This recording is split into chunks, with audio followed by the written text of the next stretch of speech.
बळीच्या द्वारी सांगितलं होबा याचक भिकारी ठाक लस द्वारी. अरे देवासाठी घेतलेलं हे जे काही सोंग असतं ना, देवासाठी घेतलेला हे काही अलंकारित भूषित झालेल्या अवस्था असते ना महाराज, ही लोकांसाठी सजत नाही.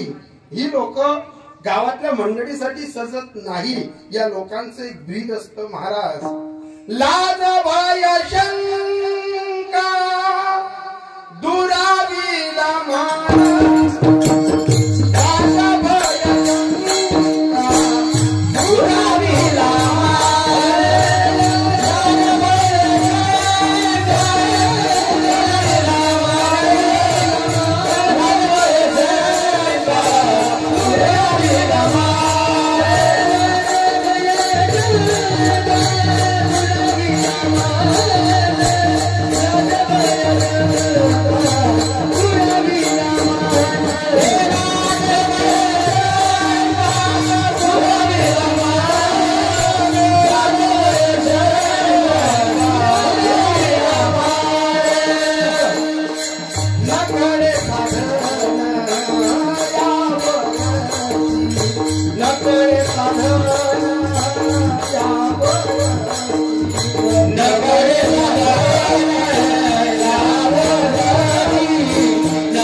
नकडे साधन यावरती.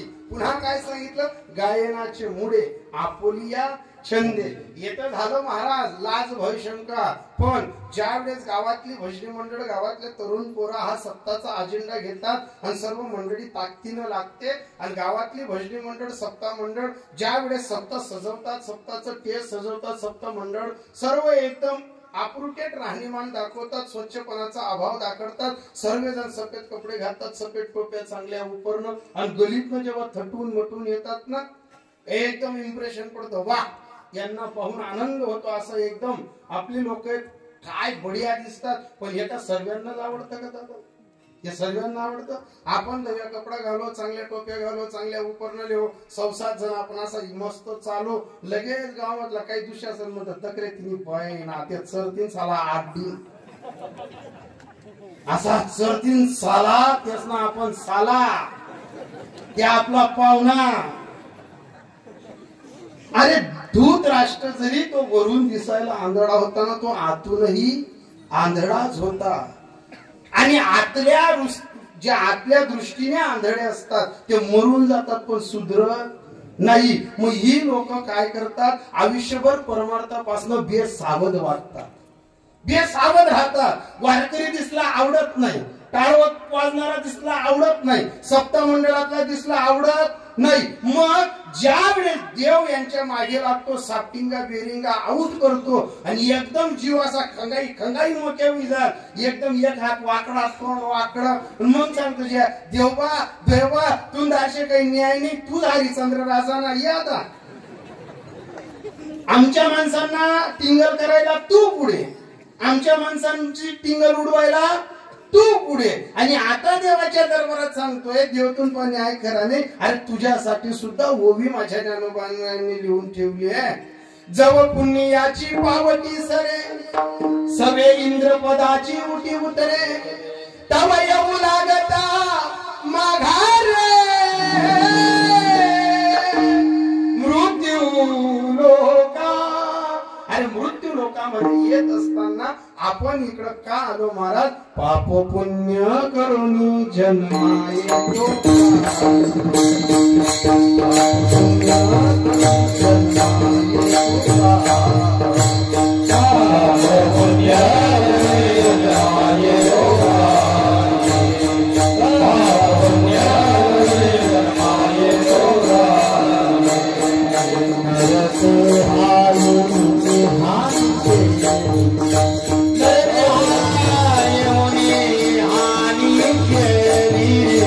Let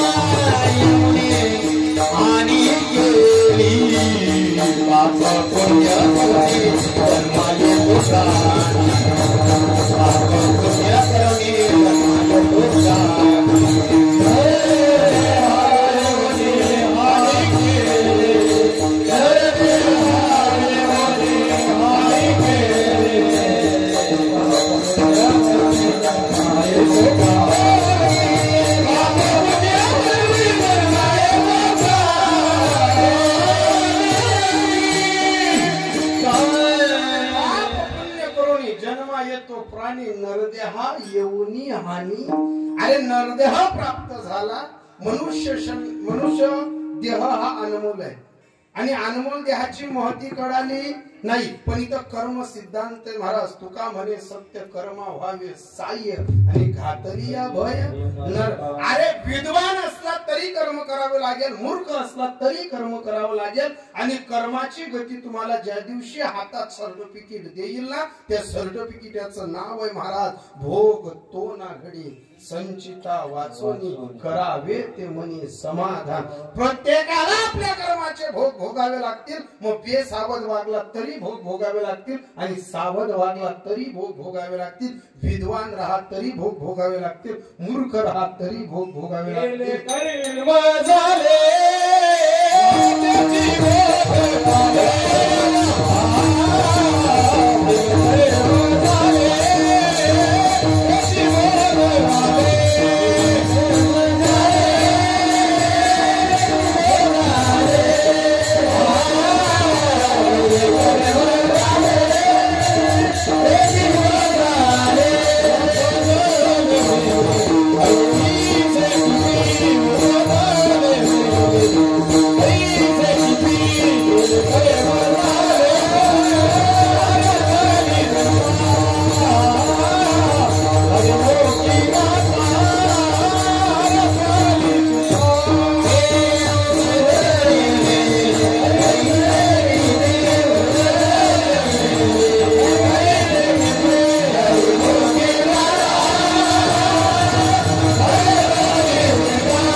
त्याची भोग एकचदा विद्वान माणसाला उद्या का मूर्ख माणसाला उद्या बेसावध कर्म करायला लागला तर भोग भोगावे लागतात. काय झालं इंद्रप्रस्थ नगर मध्ये ज्या वेळेस पांडवांच्या इलाख्यात दुःशासन फिरायला लागला तर तिथली दासी सांगत होती महाराज तिकडे जाऊ नका, तिकडे दगड आहे. ओ महाराज तिकडे जाऊ नका, तिकडे आरसा आहे. विद्वान असणारा दुःशासन दुर्योधन इकडे दाशी सावध करते राजे तिकडे जाऊ नका. पण विद्वान असताना सुद्धा इगो काय माझ्यासारखा हुशार नाही, माझ्यासारखा विद्वान नाही. अरे बाबा बडे बडे पडेल हुसनबाई गडबडे. अरे केव्हा माणसाचा फेरा चुकून जाईल सांगता येत नाही महाराज. बरीचशी लोक सोन्या नाण्यानं ठटतात, हातात 5-5 अंगठ्या घालतात, लगीन मध्ये फिरतील ना तोच बोट पुढे करतील. बाया बी पाय पडतील ना तो ते सोनच पुढे दगाडतील. गड्याली मग फिरतील तर सोनच पुढे दगाडतील. अरे तुम्ही कितीही विद्वानपणाची झालर दाखवा, जर त्याने इस्ता एक केस बरोबर बी आपला इस्ता खटका उचलेली ना दुपारना बरे अंगणे झाडाला दी आपले बाबा एकच काय विगे कस काय नाही विगे अति शहाणा त्यांना बैल रिकामा. संसारात उतावं लागत नाही, संसारात मातावं लागत नाही. जैसी स्थिती आहे तैशा परी राहे आणि कौतुक तू पाहे संचिताचे. विद्वान असणारा दुर्योधन ज्या वेळेस इंद्रप्रस्थ नगरीत फिरत होता एका दासीनं सांगितलं महाराज पुढे तुम्हाला दगड दिसतोय किंवा काच दिसतोय, पण तिथं काचही नाही दगडही नाही पाणी आहे. तोच हसला काय म्हणायचा वेडी आहे काय ग, काय मूर्ख समजते. मूर्खाला मूर्ख म्हणू द्या फार राग येतो, हुशारला हुशार म्हणून द्या जास्त राग येतो. लोकांचा स्वभावच असा आहे. त्या दासीनं सांगितलं महाराज पुढे जाऊ नका, पण अचानक अहंकाराच्या आणि बेसावधपणाचे लक्षण दाखवत असताना जसा पुढे गेला तसा धप्प पाण्यात पडला. पाण्यात जसा पडला हा त्याचा इगो त्याला नडला. हा बेसावधपणाने गेला, हे बेसावधपणा त्याला नडला. पण कधी कधी हुशार बाया, कधी कधी हुशार माणसं बेसावध वागतात आणि कर्माचे भोग भोगत असतात.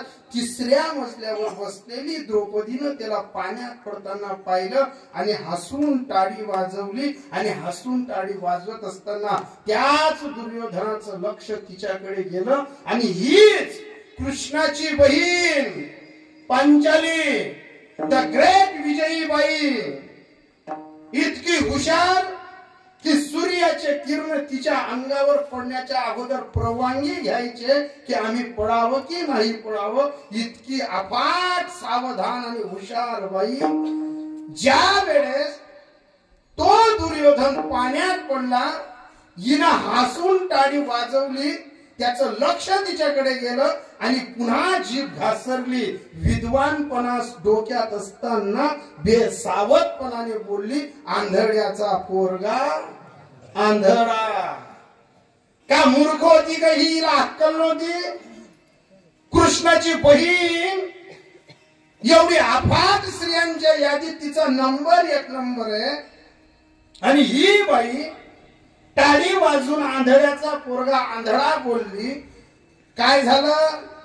प्रसंग 1 मिनिटाचा होता, पण वैरत्व असं निर्माण करून गेलं. घरातल्या घरात रक्तांच्या नात्यांमध्ये दरार पाडून गेलं. अरे एक शब्द जर महिलांचा असा घसरत असेल आणि परिवारात जर एवढी दरी पडत असेल तर शब्दांना आवरा, शब्दांना सांभाळा. साच आणि मवाळ सांगितलं माऊलींनी. साच आणि मवाळ मितुले परी रसाळ आणि शब्द जैसे कल्लोड अमृताचे. तरुणपणात आणि नवऱ्याच्या वैभवावरती गुरुमाईनं ज्या बाया तरुणपणात अशा काही वागून जातात तर त्यांना म्हातारपणी पश्चातापाची वेळ येते. ज्या लोकांना हसून हाडकं मोडलेले असतात त्यांच्याच ओट्यावर भाकरीचे तुकडे मोडायची वेळ येते. मग हे काय झालं? संचित क्रियामान भोग भोगल्याची तेना सुटे. हीच द्रौपदी हसून हाडकं मोडले आणि टाळी वाजून शब्दाचा प्रहार केला. झालं काय? त्याच पाण्यामध्ये त्याच दुर्योधनानं गाठ मारली. द्रौपदी आज वेळ तुझी आहे, हसून घे, टाळ्या वाजून घे, शब्दांचा घाव मारून घे, फक्त वेळ आमची येऊ दे. याच मिनिटाचा आणि याच सेकंदाचा व्याजा सकट बदला घेईल. माझंही नाव दुःशासन दुर्योधन नको समजो. काय झालं? 5 पांडव दूध खेळायला बसले. शकुनीनं डावपेच केला, सर्व काही हारले. शेवटची घटिका झाली. द्रौपदी डावावर मांडली गेली. दुर्योधनाने दुःशासनाला सांगितलं, त्यांना मानाने बोलून आण. मनात साडी ओढण्याचा विचार नाही, मनात कोणतीच घटका करायचा विचार नाही, फक्त जाणीव करून द्यायची होती. हे गर्विष्ठ बाई, हे अहंकारी बाई, तू आम्हाला हसून हाडकं मोडली होती. आज आम्ही तुला जिंकलेलो आहोत. तू एक काळ राणी राहणारी आणि या वैभवामध्ये आनंदाने डुलणारी. आज तुला आम्ही दाशी म्हणून बोलवतोय. ये पटांगणात. कोणती वेळ काय येईल संसारात सांगता येत नाही. तरुणपणात जीभ सांभाळावी लागते. मग पुरुष असू द्या का स्त्रिया असू द्या. जर एकचदा घरातल्या संपत्तीच्या जोरावर भाऊ नातवत सगळे सोयरे जर हलकी वळण पाहून आपण पाय ठेवला आणि बोलण्याचा घाव जर टाकूनच दिला, मारण्याचे घाव मिटून जातात, बोलण्याचे घाव मिटत नाही. लोक हृदयात गाठा मारून ठेवतात. या असा बोलणं होता, त्या तसा बोलणं होता, त्याचा मांडोमा पाय ठेवा नाही, त्याचं तोंड देखा नाही. ही एका दिवसाची घटिका नसते. आपलाही स्वभाव कधीतरी आपला चुकीची पावलं उचलून जातो. भावा भावांमध्ये दरार पडते. मग बाया बाया ह्या गाठी भेटी बांधून ठेवतात. लग्न करण्यासारखे पोरं होऊन जातात, तरी भाऊ भाऊ बोलत नाही, देराण्या जेठाण्या बोलत नाही. पण एखाद्या वेळेस मोठ्या किंवा लहान भावाच्याच पोराचं लग्न करायचंय, मोठा भाऊ लहान भावाकडे जातो, देख भावड्या पोरगाना लगीन पोरना लगीन जमीजे. ज्या वेळेस पाहुणे बघायला आले तर चाट मारली, भाऊ कुठेतरी गावाला गेलाय, आज साखरपुडा करायची वेळ आहे. मी तुला हात जोडून सांगतो, साखरपुड्याच्या मंडपात उभा राहा.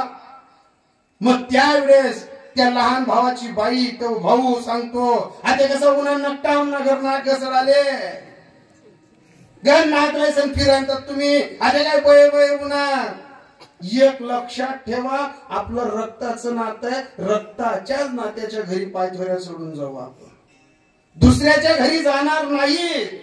आज त्याच्यावर वेळ आहे, उद्या आपल्यावर वेळ येईल.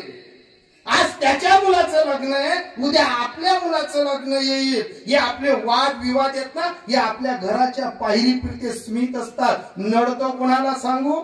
जे बेसावध काका चुलते वागतात, बेसावध काकू वागते, जे बेसावध मायबाप वागतात ना, मायबापांना काय नडतं? लग्नाच्या मंडपात सगळा भाऊ ज्यावेळेस दिसत नाही, लग्न तर होऊन जातं. आपलीच पोरगी जेव्हा सगळ्या सोयऱ्यांच्या घरी नांदायला जाते तर आपलीच याईन हसून हाडकं मोडते आपल्या पोरीचे. तुम मायना इथला चांगला गुण राहतात तर तुम्ही सगळी चुलती फिरते नाही का पाय पडत? तुम माई इथली गोड राहती तर तुमने भाऊ बहिणी बाया राहतात नाही का? तुम बाकीतला जर आंबाना रस होता तर मग लोक येतात नाही का? हे कोणाला नडतं? हे आपल्याला नंतर रडतं. मग एकदा आपली पोर आपल्याला फोनवर रडून रडून सांगेल, एवढे बेसावध वागण्यापेक्षा कलियुग आहे दादा, एकामेकाचं प्रेम वाढवून घ्या. एका दिवसाची घटिका दरार पाडून टाकते. अरे आपल्यापेक्षा तर गोठ्यातली ढोरं चांगली आहे. जर दोन बैल गव्हाणी चारा खाण्याच्या अगोदर झगडतात, मारतात एकामेकाला, एखाद्या बैलाची शेपूट जर दुसऱ्या बैलाच्या डोळ्याला लागली तर एवढे मारामाऱ्या करतात ते बैल. पण जर मालक चारा आणतो, दोघं बैलांच्या गव्हाणी फेकतो, दोघांना बाजूला करतो, तीच बैल महाराज चारा खाल्ल्यानंतर एकामेकाला चाटतात ती बैल. मग त्या बैलांकडून शिका. ते सावध आहेत का आपण सावध आहोत? ते बैल सांगतात, अरे वैर वैर करण्यासाठी नसतो, राग धरू नाही कुणाचा, वैर करू नाही कुणाशी. काय कराल तुम्ही राग धरून? ते बैल सांगतात रुसवा फुगवा हा क्षणाचा असतो. आणि तुकोबाराय सांगतात, आणि करू सावे न लागे बहु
घरातले वाद विवाद हे क्षणभंगूर असतात. आपल्या मुलांनी उद्या चांगलं आयुष्य जगावं आणि आपलं अनुकरण करून रक्ताचीच नाती एवढं रुसवा आणि फुगवे धरून बसतात. याला काय कराल? एकच क्षणाचा शब्द होता, आंधळ्याचा पोरगा. आंधळा झालं काय? चार चौघाच्या वेळेस द्रौपदीला ओढून आणलं तर हीच द्रौपदी सर्वांना रिक्वेस्ट करत होती, मला वाचवा, मला वाचवा, मला वाचवा. का मूर्ख लोक होते का दादा तिथं? भीष्म पितामह वेडे होते, धृतराष्ट्र वेडा होता, अश्वत्थामा वेडा होता, द्रोणाचार्य वेडे होते. अरे भीष्म पितामहांनी जर फक्त टाचच ठोकून दिली असती तरी शांतता झाली असती. एवढा बलाढ्य विद्वान आणि सावधान अवस्थेतला हा माणूस आणि स्वतःची कुलवधू रिक्वेस्ट करते, साडी ओढली नाही. साडी ओढण्याच्या अगोदर रिक्वेस्ट आहे. स्त्री मांडण्याची वस्तू आहे, स्त्री खेळण्याची वस्तू आहे, स्त्री डावावर मांडण्याची वस्तू आहे. हाच विषय चालत असताना सर्वांना रिक्वेस्ट केली, खाली माना घालते. पण एकच माणूस असा विद्वान होता त्या सभेत. पांडवांना रिक्वेस्ट केली, खाली मान घातले. पांडवांच्या बाजूला दुःशासन, दुर्योधन हसून हाडकं मोडतायत. पण एकच माणूस असा विद्वान होता त्या सभेत, फक्त विचार करत होता. द्रौपदी, फक्त माझ्या समोर येऊन फक्त एवढीच रिक्वेस्ट कर ना, मला वाचव ना. तू जर एकच शब्द सांगितला ना, मी त्याच मिनिटाला माझ्या मित्राची मान कापून नाही ठेवली तर मलाही सूतपुत्र समजू नको. आणि या सूतपुत्रावरनं तू माझा अपमान केलाय. पण आज तुझी वेळ खराब आहे. तू सावध असताना बेसावध वागली. पण मी आज मोठ्या मोठ्यांच्या यादींमध्ये मला हुजरे आणि मुजरे, मी ती घटिका विसरून सावधानतेने इशारा देऊन सांगतो, फक्त एकच शब्द सांग, कर ना, मला वाचव ना. हीच बाई सर्वांना रिक्वेस्ट करत गेली, मला वाचवा, मला वाचवा. कोणीच वाचवत नाही. हीच बाई कर्णाच्या समोर उभी राहिली आणि डोळे लावून ती घटिका आठवण करत होती की काय मी एवढी मोठी बाई, विद्वान बाई बेसावध वागली. मी याचा तेव्हाही अपमान केला की तू सूत पुत्र आहे, तू धनुष्याला हात लावू नको. काय माझी बुद्धी घसरली असेल. एक लक्षात ठेवा ऐकणाऱ्यांनो, ही द्रौपदी डोळे लावून स्वतःला कोसत होती, कर्णा मीच ती अभागन, तुझा अपमान करणारी, मीच ती अभागन आज तुझ्या समोर हात जोडून उभी आहे. एवढे सावध वागा ऐकणाऱ्यांनो. कीर्तन हे ऐकून बेसावध जगण्यासाठी नसतं, इथून काहीतरी घरी घेऊन जाण्यासाठी असतं. विनोद विनोदाच्या टप्प्यावर राहतो, शास्त्र शास्त्राच्या टप्प्यावर राहतं. आपण गृहस्थी माणसं आहोत. बोलण्याच्या घावांमुळे आपण आपलीच रक्ताची नाती तोडून टाकतो. प्रसंग दुष्काळाचा आला, काही परिस्थिती खराब झाली, आजारपण घुसलं, कोणत्या वेळेस कोणाच्या पाहिला नाक घसडावं लागेल सांगता येणार नाही. अरे एक काळ या भूमीनं पाहिला होता. 10 लोक घरी सालदारक्या करायचे. 50 एकरचा गट एकेकाकडे होता. जर सालदार पाणी प्यायचा, सालदार हौद भरायचा, डोक्यावरनं भारा आणायचा. काही माणसांची भूक मोठी राहायची, अपेक्षा राहायची घरी, लेकरं बाळ मोठी राहायची, धान्य राहायचं नाही घरी, अपेक्षा राहायची मालकाच्या घरी 2 घास खायला भेटतील. पण त्या काळच्या गर्विष्ठ बाया, अहंकारी बाया, संपत्तीच्या जोरावर काही बाया, सालदार जर घरात आला तर भाकरच्या डालक्या झाकून द्यायच्या. मालक जेवायला बसायचं तर मालकाला सांगायच्या खाली मानगाली खायच्या. तुम्ही त्याला म्हणजे नका जेवस का भाऊ, असं तो पटी देत, त्यांना आरसावट आहे, तो 2-2 भाकरीसना हात लाई देस. बऱ्याच बाया अहंकाराच्या जोरावर भाकरच्या डालक्या लपवून द्यायच्या. बऱ्याच बाया अहंकाराच्या जोरावर कडायस्मातल्या भाज्या लपाटी देत. पण समय बडा बलवान होता है, सावधान. ज्यांना पाहून भाकरच्या डालक्या लपवल्या होत्या, ज्यांना पाहून भाकरी लपवल्या होत्या, आज त्यांची वेळ अशी येऊन गेली, त्यांचे पोरं सर्व्हिसला लागून गेले. ज्या भाकरच्या डालक्या लपाडे त्यासने जमिनी त्यासने इकत लिहिलं काढ्या. काळ बदलतो. सावधान. हसून हाडकं म्हणू नका दुसऱ्याचे. ज्या लोकांना पाहून आपण भाकरी लपवल्या, कलियुगात आपल्याही घरी 4-4 पोरं आहेत, भाकरी देत नाही. ज्यांना पाहून भाकरी लपवल्या होत्या त्यांच्या घरी असा पदर पसरून जावं लागतं. भाऊ देशकर्माचं बरोबर भाकर देशकर दादा. अरे बोलण्याचे घाव बोलून देतो माणूस. शिवरंजनी वाजवता का बाबा जरा. इतका अफाट संसार काही शिकवून जातो. दुसऱ्याच्या घरी जाऊन भाकर मागण्याची वेळ कोणाला यायला नको. इतके बेसावध वागू नका. आपल्या लेकरा पोरांना सांगा दया तिचे नाव, भूतांचे पालन. इतके बेसावध जगू नका. हीच द्रौपदी सर्वांना रिक्वेस्ट करत होती, मला वाचवा, मला वाचवा. एकही जण वर्तीमान करत नाही, फक्त कर्ण विचार करत होता. द्रौपदी, तू माझा अपमान जरी केलेला होता ना, फक्त मला सांग, मी याच मिनिटाला या दुःशासनाची मान कापून देईल. पण हीच गर्विष्ठ बाई स्वतःबद्दल इतका इगोईला ही म्हणत होती, अरे मी जर क्षत्रिय असेल ना, स्वधर्म निधनम, मी माझा क्षत्रिय धर्म स्वतः निभवायला पाहिजे. हीच बाई ज्या वेळेस दुर्योधनापासून निघून गेली, तर याच दुर्योधनाने लगेच आवाज दिला, बंद करा दादा, त्या अजून ही इथली हार्मोनियमची गरज होती. ही रिक्वेस्ट करून एक शब्द बोलली नाही, तिथून पाठमोहरा झाली. विद्वान असणारा कर्ण, शूरवीरांच्या यादीतला कर्ण बेसावध झाला आणि दुःशासन दुर्योधनाला आवाज दिला, अरे फेरीची साडी. 5 पती असताना कोणती बाई पतिव्रता राहते का? ही वेश्याच असू शकते.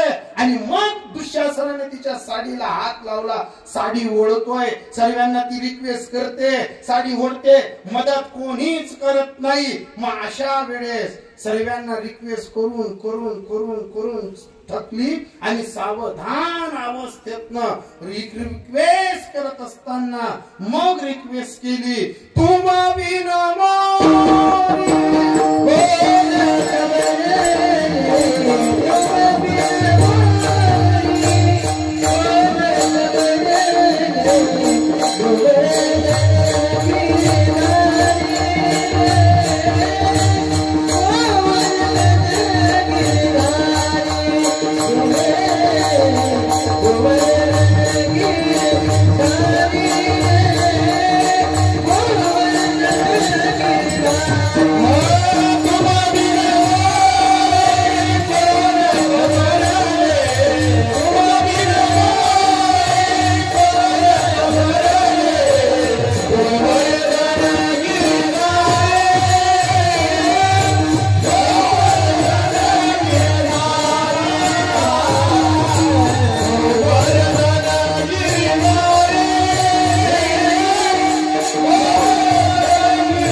त्यानं तिकडे साडी सोडली, सुगंध पसरला, दुःशासन ओढतोय, साडी ओढली जात नाही, एवढा मोठा ढीर साडींचा पडला.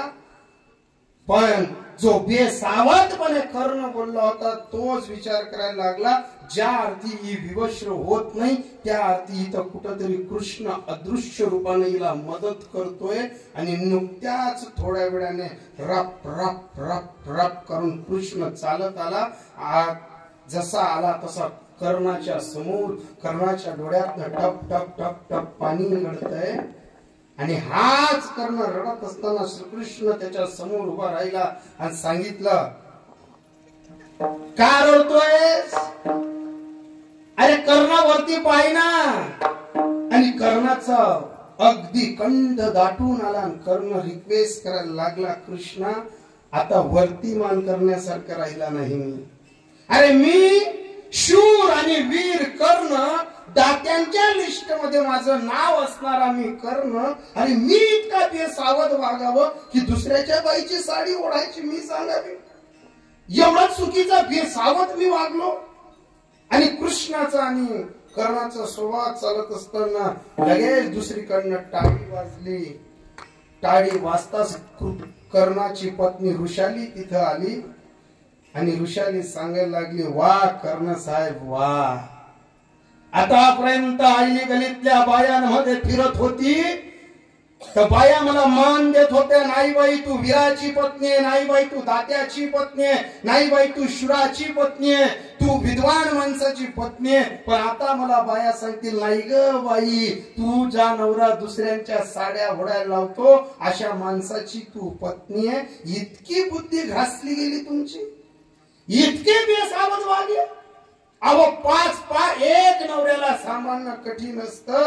जी बाई पाच नवऱ्यांना सांभाळून पतिव्रतांच्या लिस्ट मध्ये येते, तिच्या साडीला तुम्ही हात लावायला लावला. एवढे बेसावध वागले, एवढे बेसावध. मग ज्या वेळेस दुःशासनाचं धृतराष्ट्राचं कर्णाचं प्रकरण वाचताना माणूस, त्यावेळेस पहिली चूक तर आपण इथं बेसावध वागले. धृतराष्ट्र सापडते की धृतराष्ट्रांनी का खाली मान घातली, अश्वत्थामा द्रोणाचार्य धृतराष्ट्र का खाली मान घातली, तर धृतराष्ट्र आणि दुर्योधन आणि दुःशासनाचं एक प्रकरण आहे, त्याच्यात सांगितलंय आम्हाला तिच्या साडीला हात लावण्याची गरज नव्हती, आम्हाला बेसावध वागण्याची गरज नव्हती. ही द्रौपदी घरातली कुलवधू मोठी असताना मोठ्या सुनेने सर्व डोक्यावर भार घेऊन कुटुंबाचा भार स्वीकारत असताना लहान दिरांची थट्टा जरूर करावी. त्यांना लंगडा बोलली असती, त्याला पांगडा बोलली असती, त्याला नाना तऱ्हेचं काही बोलली असती, चाललं असतं. पण घरातली कुलवधू सासऱ्याच्या नावावरनं जेव्हा आंधळ्याचा पोरगा आंधळ्या म्हणते, तर हे तिला तिचं कर्म भोगावं लागेल. आणि हे भोगत असताना काय करावं लागेल, वाहिल्या उद्वेग दुःखाची केलं